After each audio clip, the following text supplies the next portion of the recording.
Hello, my name is Alexandra Allan and I'm an Associate Professor in Education. And my research is really interested in inequalities and diversities in education. And I've got a real interest in exploring gender and academic achievement, which is what I'm going to talk about in a moment. But just to begin with, I'd like to give you a bit of context, which hopefully will help to explain some of the nature and aims of my research. So my research sits in a field that we might refer to as the sociology of education. And like many fields, this is a really complex and diverse field with about as many differences as there are similarities.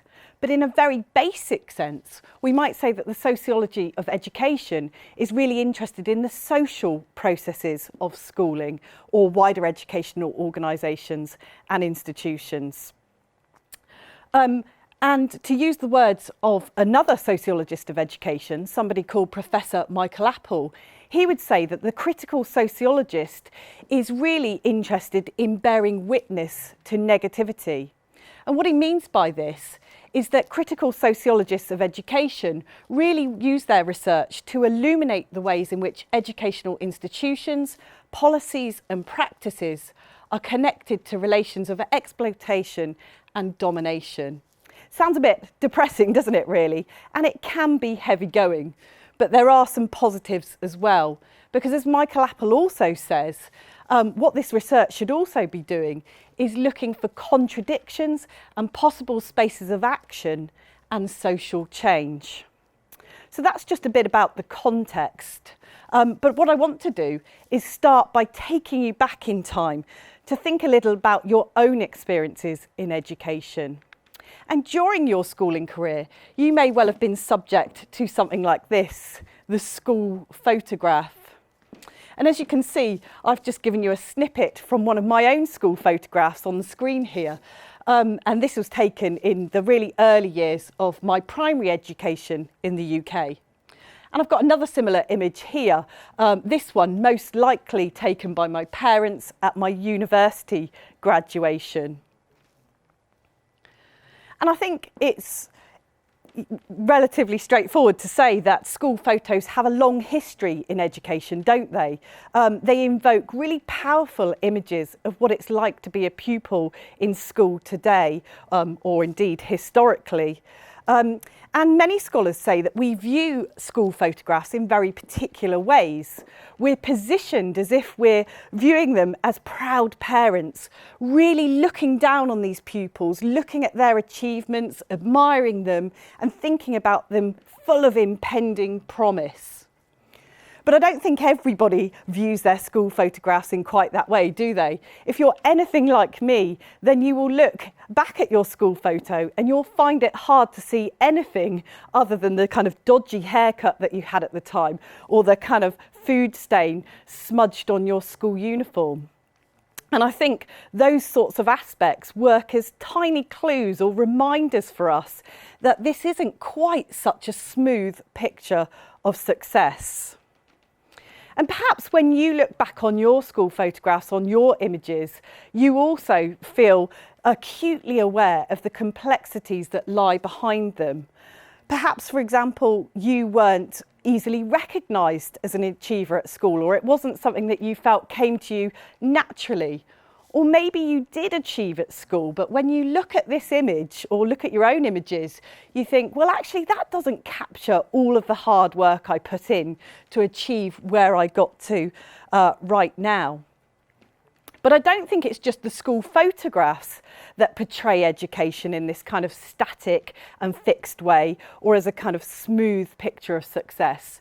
I think the same can be said for the sorts of stories or images that we create in our everyday conversations and that kind of emerge through the kind of world media that are constructed in news headlines. Now, if we engage with some of those headlines around gender and achievement, particularly in the UK, but not just in the UK, in many nations around the world, let's say, for example, in relation to girls and achievement, then we can see that often these stories or these images also seem to portray a really simple picture of success for girls. They seem to invoke this notion of girl power, that girls have the world at their feet these days. They can achieve and they can succeed effortlessly, really attaining the kind of glittering prizes of academic success and reaching those kind of top occupations in employment.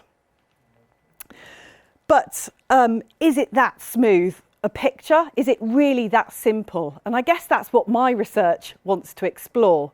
So just as I look back critically on my own school photograph, as a sociologist of education, I want to look critically and explore the kind of everyday stories that we tell about girls and their achievements. And I guess that's how I came to my research interests in the first place, because at the time in which I started this research, everybody seemed to be interested in exploring the situation or the experiences of boys in education, saying, you know, has the education system let them down in some way? But my question was quite different. I wanted to ask, but what about the girls? And that's where I've been really privileged in my research to spend some time in a variety of different educational organisations, in a number of different school settings.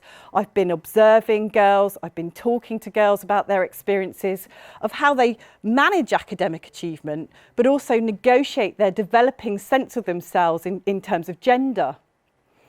And I've been able to do that in a variety of settings and in relation to a number of different questions. So working with the really youngest children in what we refer to in the UK as primary education, right through to medical students who are going into their first work placements, or undergraduates leaving university and going out into the world of work.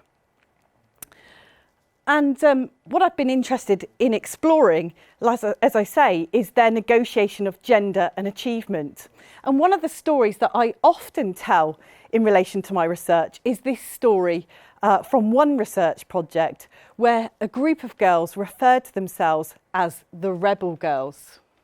Now, I really can't do full justice to this story today, but bear with me because I'll try and outline some of the key points. And these were girls who were attaining highly at school. And by that, what I mean is that they were achieving pretty well in their examinations and in their school tests. But what was really interesting to me about this group of girls and about this story is the fact that when I talked to their teachers, when I talked to many of the other people in the school about this group of girls, they were often talked about as low or underachievers. So they were really seen as pupils that were not really fulfilling their potential. Their peers, for example, their classmates, talked about them as bad girls or misbehaviours. So they were really seen as those sorts of girls that didn't really want to get on in school, just messed around in the classroom, weren't really achieving. And in some ways, just in some mind, the rebel girls themselves agreed with what was said about them. So, for example, they said to me quite often that they really liked the fact that they were seen as the class jokers or the class clowns. So they would like to mess around in class. They would delight, amuse and often shock their peers about the sorts of tricks that they got up to in the classroom, even if it meant that they wouldn't be recognised as good students by their teachers. And they did also talk about themselves as quite different from their peers. So they saw many of their peers as quite passive or very girly. And what they seemed to invest in instead was a type of humour and a type of misbehaviour, which meant that they were largely seen as messing around. But to use their words, they wanted to do so that they would avoid being seen as overachieving or being seen as geeks or swats. And the reason I tell this story is because I really feel that it turns that popular picture of girls and achievement right upside down. It turns it on its head, so to speak. Now, it's important to recognise that the rebel girls were actually attending a selective school. So what I mean by that is they were tested in terms of their attainment before entry into the school. But isn't it really interesting that even in this selective school setting, I'm finding girls that are not finding it easy or seeing it as cool to achieve in school. And I think this really clearly demonstrates the relative nature of academic achievement. So as many other scholars in this field have said, this is about there being winners and losers in every school context in relation to achievement. But I think it also says something about the fact that academic achievement is not just about attainment. It isn't just about the grades that people get in their exams or the way in which they attain on their school tests. It's much, much more than that. So for these girls in particular, this was very much about the ways in which they could be recognised by others as good students or learners or pupils in the school, and how they were kind of seeing themselves as achievers in that context. And that mattered right in that moment in education, because it really made a difference to how they could behave in the classroom and how they were understood and how they could get on in school. But it also matters in terms of the ways in which they were seeing themselves as achievers and making decisions about their future. So alongside this then, I think it also says something about the complexity of gender, doesn't it? It also says that not everybody who identifies as a girl will do so in exactly the same way. And I think that's important because we often see gender as something that's extra in education. It's not really central to the kind of important things that go on in the classroom on an everyday basis. But I hope what this story shows you is that it really is important and it really is central to that story of achievement. And we can't really ignore it in that sense. But to come to a conclusion then on this, I guess it's what we have to recognise is that education is much, much more than achievement. And it can be hard to remember that sometimes, can't it? Because we live in a world that is really obsessed with league tables. But the reason I'm talking about education achievement today is not because I think it's the only thing we can explore in relation to education, or because I necessarily think it's the most important. It's the topic that's really caught my eye and has really interested me. I've been able to explore it in relation to a number of different questions and with a number of different young people in different educational settings. It might not be the topic that interests you, but what I would ask is, what is it that really interests you? What is your passion in research? And what is it that really fascinates you about education?